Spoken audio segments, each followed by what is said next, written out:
안녕하십니까?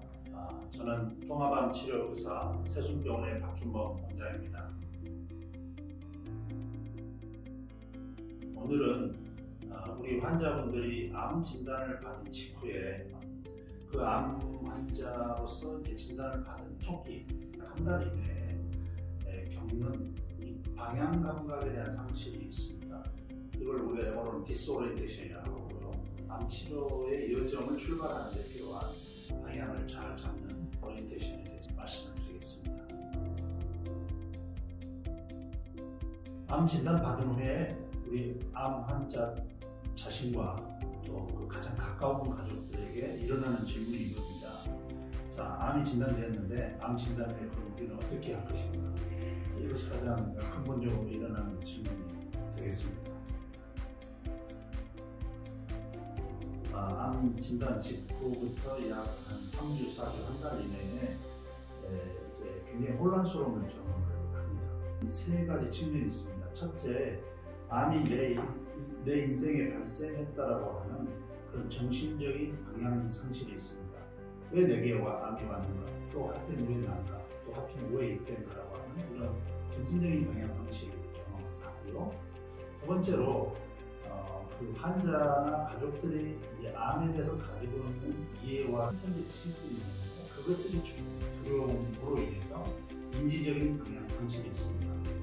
이제 암이라는 게 도대체 무엇이고 결과는 어떻게 될 것인가, 치료는 어떻게 될 것인가, 이러한 인지적인 방향 상실이 경험하게 됩니다. 세 번째로는 진단 이후에 치료를 어떻게 하고 어떤 결정을 내려서 어떤 방향으로 갈 것인지를 모르기 때문에는 행동적인 방향 상실을 경험하는데 어떻게 치료할 것인가, 어떻게 갈 것인가라고 하는 이 디스오리엔테이션 세 가지 측면에서 경험한다고 볼 수 있습니다.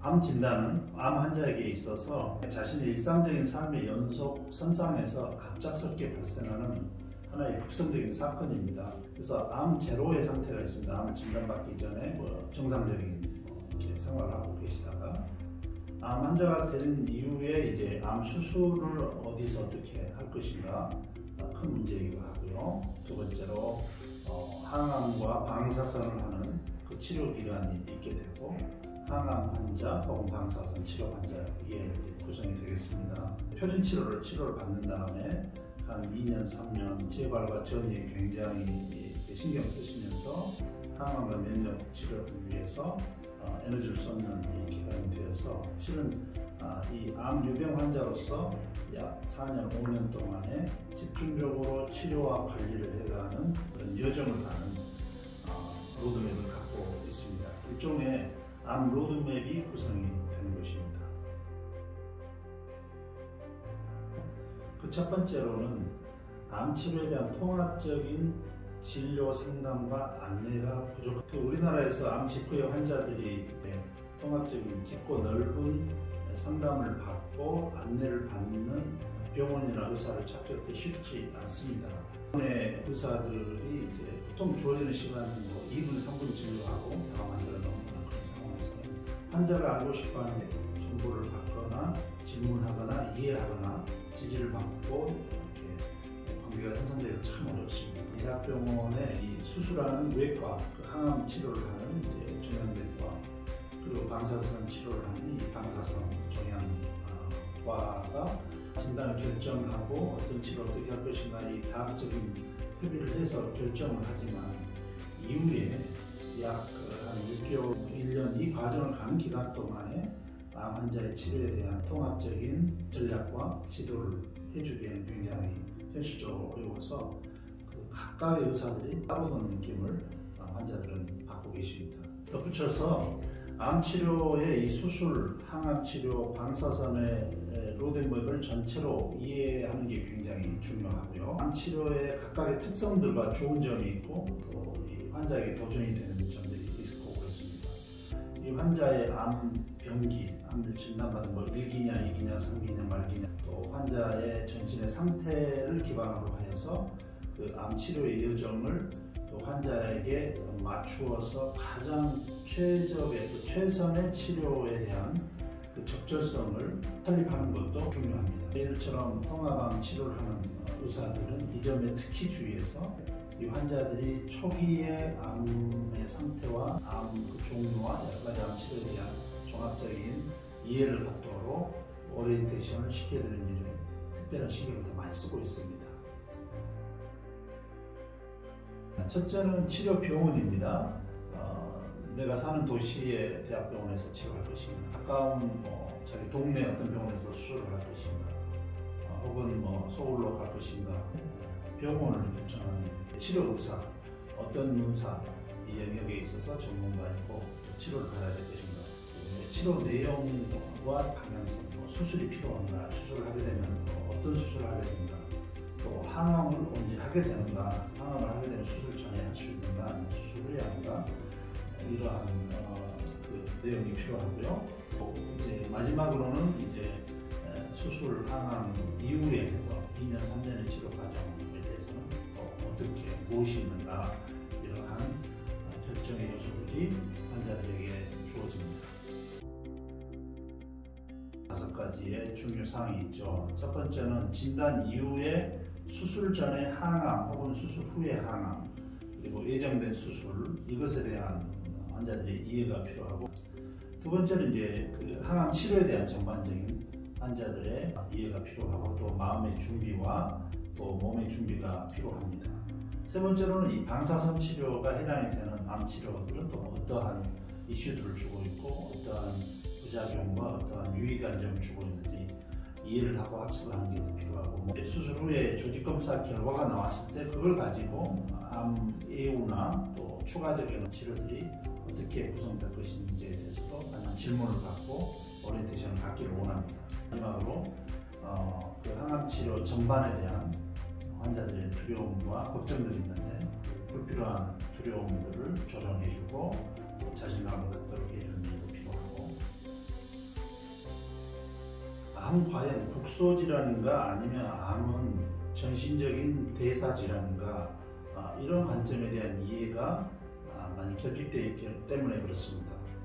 글쎄요, 여러분들 암을 어떻게 생각하신가요? 암이 우리의 장기에 국소적으로 일어나는 안 좋은 암 덩어리, 조직의 어떤 덩어리, 이렇게 이해하는 방식의 진단과 치료들이 초기에 이제 의학에서 굉장히 많이 있었는데, 암은 분명하게 우리의 비정상적인 세포 대사에 의한 전신 질환이라고 이해를 하고 있습니다. 즉, 암 병소를 그냥 수술로 떼어낸다고 해서 암 치료가 종결됐다고 보기가 상당히 어렵고, 추가되는 이 전신적이며 대사적인 방식의 관리들을 해나가는 게 굉장히 중요합니다. 이 MD 앤더슨의 통합암센터의 치료 책임 의사인 로렌조 코엔은 그에 져서 엔티캔서 리빙이라고 하는 책에서 암은 극복을 하기 위해서 6가지 영역에서 통합해야 된다고 이야기를 합니다. 첫째는 환자의 사회적이고 관계적인 지지 환경이 구성이 되어야 암 치료를 잘 할 수 있다고 이야기하고요. 두 번째는 환자가 스트레스 관리를 잘하고 그 스트레스의 회복성이 굉장히 중요하다고 이야기합니다. 세 번째는 휴식과 회복을 반드시 확보하는 수면을 잘 가지고 가는 일이 암 치료에서 너무 중요하다고 말하고 있습니다. 네 번째로 건강을 위한 운동과 움직이는 생활을 적극적으로 해야 재발과 전이를 막을 수 있다고 권면하고 있습니다. 다섯 번째로는 이 약으로서의 음식, Food as Medicine으로서 이 음식은 암의 발병과 재발과 전이에 또 현저한 영향을 주고 있는 중요한 팩터로 다뤄지고 있습니다. 여섯 번째로 톡신, 독소의 문제인데요. 우리 집에서나 또 음식이나 환경에서 이렇게 비롯되는 여러 가지 환경 독소를 조심하고 우리의 몸으로 들어오게 하는 루트들을 우리가 다 이렇게 지혜롭게 차단하면서 탈독소 혹은 해독외산 이 6가지가 다 통합이 되어야 비로소 건강하고 안심스러운 안티캔서 리빙을 할 수 있다, 이렇게 보고 있습니다. 그래서 반드시 전신적인 항암력을 키우는 생활 방식이 병행이 되어야 암 치료가 성공적으로 할 수 있고, 우리 통합암 치료 의사들은 이 부분을 함께 상담하고 도움을 드리고 있습니다. 암 진단 초기에 정말 성공적인 치료를 위해서 정신적인 혹은 사회적인 지지를 위한 정말 통합적인 상담이 필요합니다. 암 환자들이 진단받은 즉시 매우 힘든 시간을 안으로 들어가게 됩니다. 갑작스럽게 들어가게 됩니다. 그래서 일종의 암 진단은 하나의 트라우마고요. 그 트라우마에서 회복되기도 전에 중요한 결정들을 해가는 연속적인 크고 작은 트라우마들이 연속 시리즈라고 볼 수가 있습니다. 이 기간에 겪는 정신적인 문제를 우리는 전문 용어로 사이코 옹콜로지라고 합니다. 이 암 정신종양학에서는 이 부분을 굉장히 지금 많이 연구를 하고 있습니다. 암 환자들이 우울증을 많이 갖고 계십니다. 통계에서는 15-17%라고 이야기하지만 실은 이제 아주 경미한 우울증부터 포함하자면 70% 이상의 환자들이 우울증을 경험하는 것 같습니다. 이 암 우울증은 한참 뒤에 오는 것이고요. 그 전에 실은 진단 즉시에는 굉장히 슬픔이나 회한들을 먼저 이렇게 갖게 되는 환자들의 심리적인 무력감, 환자들을 괴롭히고 있습니다. 각 치료의 시기에 따른 정서적이고 심리적인 도움이 병행이 돼야 되는데 임상에서는 많이 도외시되고 그냥 뭐 수술 언제 받을 것이며 항암 어떻게 할 것이며 이러한 일에 이제 환자들이 계속 매몰되다 보니까 환자들의 정신적인 케어가 잘 안 되고 있습니다. 제가 몇 가지만 이야기해 보겠습니다. 환자의 직장이나 일 혹은 사회 경력은 어떻게 할 것인가? 이번 주에 암 진단을 받았다면 바로 내일부터 환자는 고민하게 됩니다. 지금 우리 아이가 어리거나 아이들이 지금 뭐 청소년기거나 할 때 우리 자녀들의 양육은 어떻게 할 것인가? 내가 할 수 있을 것인가? 혹은 결혼을 한 아주 젊은 암 환자라고 할 때는 내가 자녀를 어떻게 가질 것인가? 자녀 임신은 어떻게 할 것인가? 이런 여러 가지 문제들, 암과 관련된 수많은 이슈들이 초기 진단과 함께 이 환자의 몸과 마음 위에 쏟아지고 이 많은 고민들 위에 일어나게 됩니다. 그래서 이제 결론적으로 말씀드리자면 암 진단 초기에 성공적으로 치료를 위한 플랫폼이 필요한데요.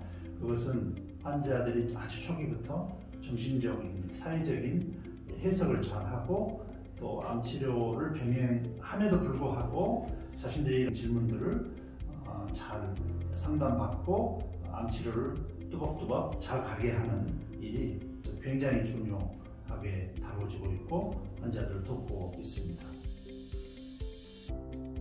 오늘은 여러분에게 암 진단 직후에 경험하는 이 방향 감각 상실, 디스오리엔테이션에 어떤 문제들이 있는가를 여러분들하고 좀 살폈고요. 일상생활, 또 직장생활 이런 토픽도 굉장히 중요하고요. 또 암 환자들의 운동, 수면, 스트레스 관리 이런 것들도 하나하나 여러분들에게 의견을 드리면서 제공을 하겠습니다. 다시 한번 암 진단 받으신 이후에 가장 힘든 시간으로 불리울 수 있는 초기 진단 일주일부터 3-4주 이 한 달 안에 우리 암 환자들이 받으시는 정신적인 고통 또는 이 방향 감각의 상실의 문제를 여러분들하고 공감합니다. 환자들의 한순간의 고민과 의미를 잘 알고 있습니다. 최선을 다해서 돕겠습니다. 세손병원의 박준범 원장이었습니다. 감사합니다.